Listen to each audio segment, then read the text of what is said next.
Hello, you are listening to the Wellness Project with Des. I'm your host, Desiree, a mental health therapist and holistic wellness coach. On my podcast, I interview experts in the field of mental health and wellness, as well as those who share their firsthand accounts of their mental health journeys. These interviews will give you many tips, tools, and strategies to improve your mental health, as well as give you hope, support, encouragement, and inspiration on your own personal mental health and wellness journey. Thanks so much for being here. I would greatly appreciate it if you took a moment to leave me a review on iTunes and leave the podcast 5 stars on Spotify. It really helps the podcast to grow, which in turn helps me to keep bringing on amazing guests and spreading mental health and wellness education and support. And make sure you're subscribed so you don't miss an episode. Are you ready to embark on a transformative journey towards holistic well-being, unlocking the full potential of your mind, body, and spirit?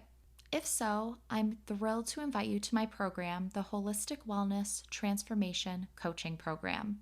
My one-to-one coaching program is a comprehensive and individualized approach to help you improve your overall well-being.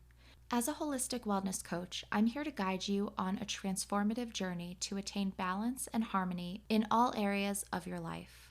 With personalized coaching sessions, I'll offer guidance and support throughout your wellness journey. Starting with a thorough holistic assessment.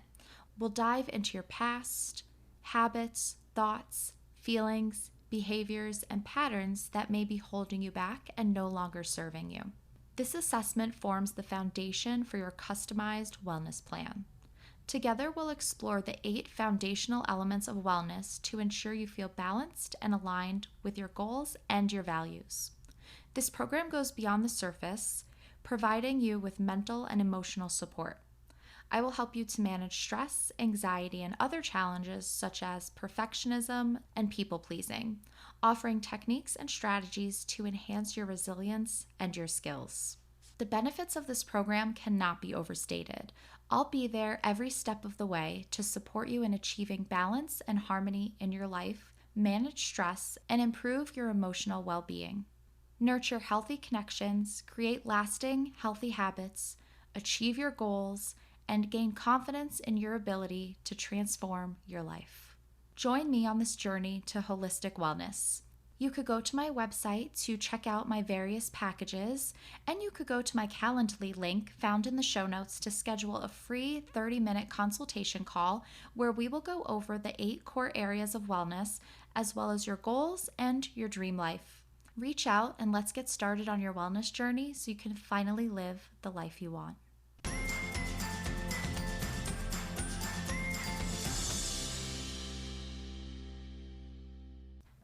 This is Des, and you are listening to episode number 148. On today's episode, I speak with Michelle Steiner.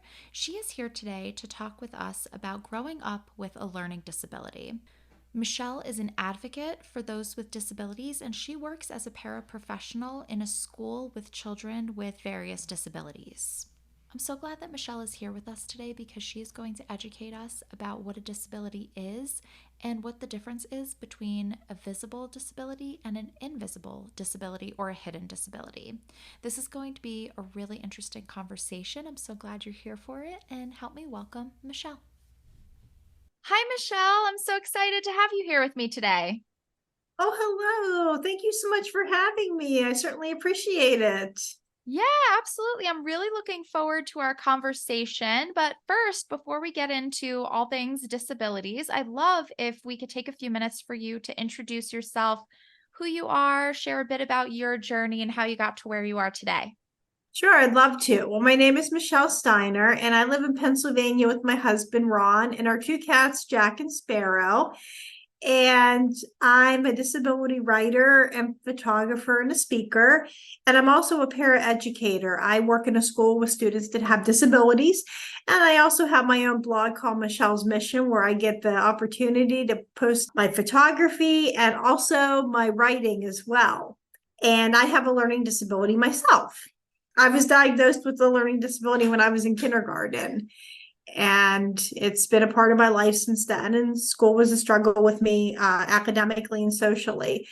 But despite having a learning disability and having people telling me, oh, you can't go to college and you can do certain things.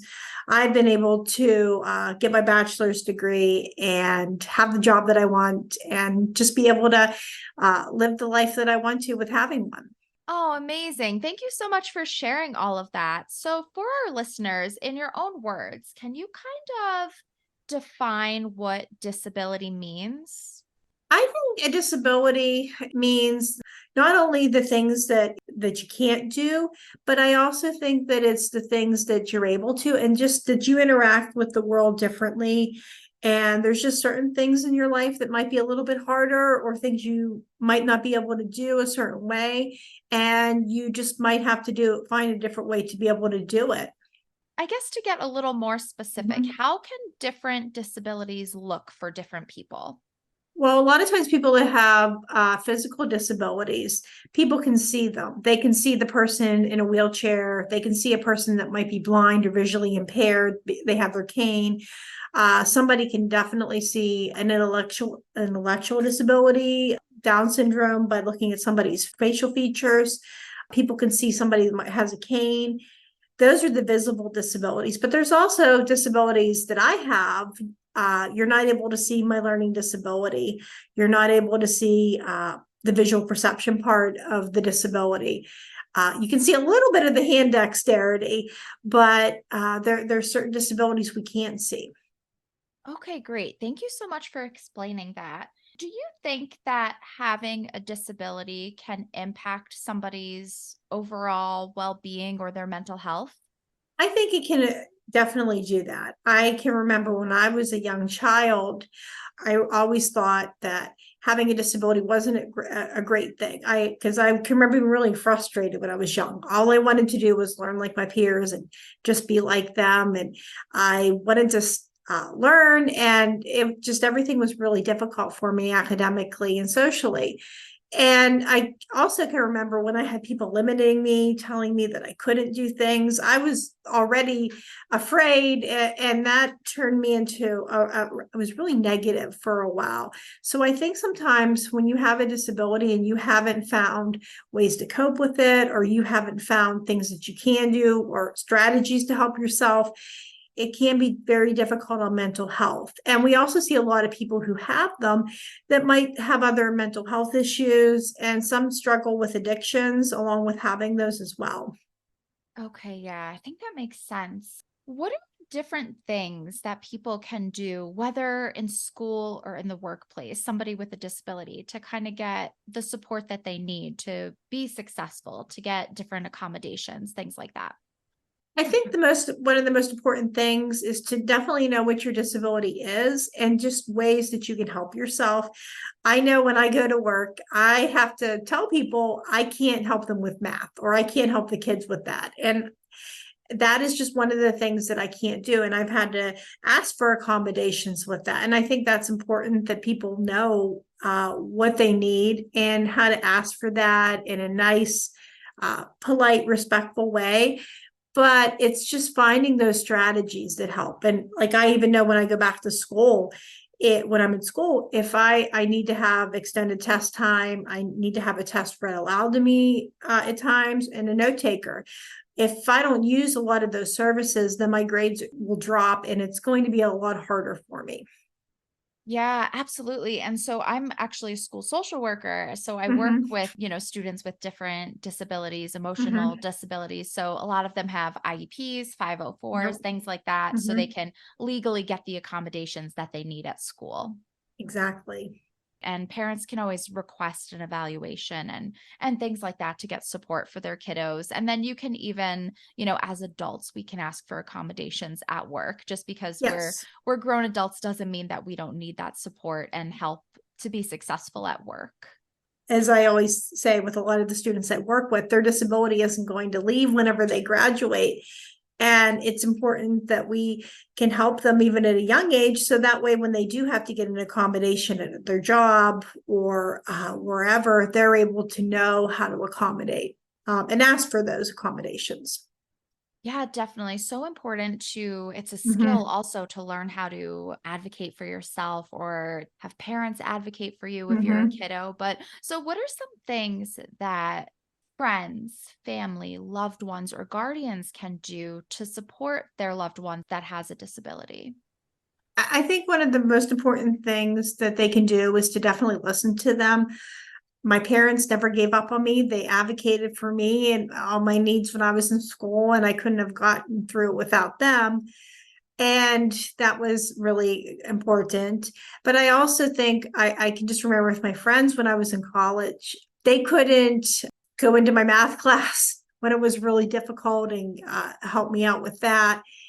But what they could do is they could provide that support and be my friend. And I think sometimes that helps too. And they could listen to how my week went or my day was going. And I knew I could talk to them along with my family too. And I think that's an important thing. And I also think it's just that encouragement sometimes to be, okay, have you heard about this? Or have you, I mean, in a nice way, maybe pointing out resources, which can be frustrating in itself as well, but it's also something that it's providing that support for the person. I also know that I'm not able to drive, so sometimes it's nice when people are able to give me rides to work or wherever else I need to go. So I think a lot of that helps, and it's just supporting the person that has the disability, and just being a good listener and a friend or a supportive family member. Oh, great. Those are really great tips, really helpful for people to know because I think sometimes loved ones want to help, they want to be a support, but Mhm. they don't always know how. So Yeah. that's really helpful. Do you have any kind of advice or words of wisdom for people that are struggling with their mental health? I think one of the first things I would tell someone that might be struggling with that is to focus a lot on the things you are good at. I know if I spend my time thinking, oh, I'm not that great at math, or this is really hard for me, I become more discouraged. But if I focus on things I can do, like I love to write and I love to read and I like to work with other people. And I think that makes me feel more empowered when I'm able to do a lot of those things. That's something that can definitely help me. I also know writing has also been a powerful tool for me too. That was one of the first things they found out that I was really good at. Writing has given me a voice to be able to express that, so that helps me. I think it's just focusing on a lot of the things that you are good at, and trying not to compare yourself to other people. I know that is so hard to do because I can remember when I was in college, there was such a stigma around disability accommodations. People were thinking, oh, that's giving you an unfair advantage, or how are you ever going to survive in the real world afterwards? And that created a lot of fear too, and other people that didn't think I was trying. But it's when I finally realized, okay, I got to silence a lot of those voices that are going on, because I need to do what I need. Other people may not need to have those accommodations, and that's okay. And yes, it is a lot easier for somebody that doesn't have a disability, but I think it's just focusing on what's going to work for you and just being able to find those different strategies. And I also think that success will come for you if you're willing to put the effort in and you find the right program. It just might come in a different package than you might have expected, and oftentimes it comes in something even better. Oh, great. I love that. And so, what do you wish that people that don't have a disability, what do you wish that they would know about people with disabilities, whether visible or hidden disabilities? The thing that I wish that people would know with disabilities is their disability is one part of them, and that does make up a large part of that, but also that's just one part. There's another part to them of things that they can do, and that they're a whole person. They're not just the disability. I wish that a lot of people could see just the abilities that someone has, and just how much value that they can bring to a school or a job or a family as well. Yes, absolutely. I fully agree with that sentiment. Michelle, this has been amazing. Do you have any other kind of words of wisdom or advice for those that have a disability that we haven't touched on yet? I would just tell somebody that has a disability to just to encourage them not to give up, and to be able to keep on trying. Thank you so much. I love that. Michelle, I would love if you would share where everyone can find you, your website, and everything. Sure, you can find me at my blog, michellesmission.net, and you can find me on Facebook and Instagram as well. Awesome. And everyone, I'm going to have Michelle's links in the show notes. So make sure you go check her out and give her a follow. Michelle, thank you so much for being here today. Oh, thank you so much for having me. It's been a pleasure. I really hope that you liked this episode and gained a lot of value from it. If you did like this episode, please share it on social media. You can tag me at The Wellness Project with Des on Instagram and at According to Des on Facebook. If you do enjoy my podcast and gain value from it, I would greatly appreciate your support. You can show your love and support by buying me a coffee. This will help my podcast to grow and in turn will help me to keep bringing on amazing guests. You can go to buymeacoffee.com/The Wellness Project with Des to show your support. All books written by or recommended by my amazing podcast guests are listed on my Amazon storefront. Go to the link in the show notes to check out those books. I would love to extend an invite to you to become a part of my community.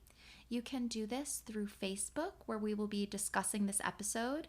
I would love for you to share your insights, any aha moments, any thoughts or ideas you would like to contribute.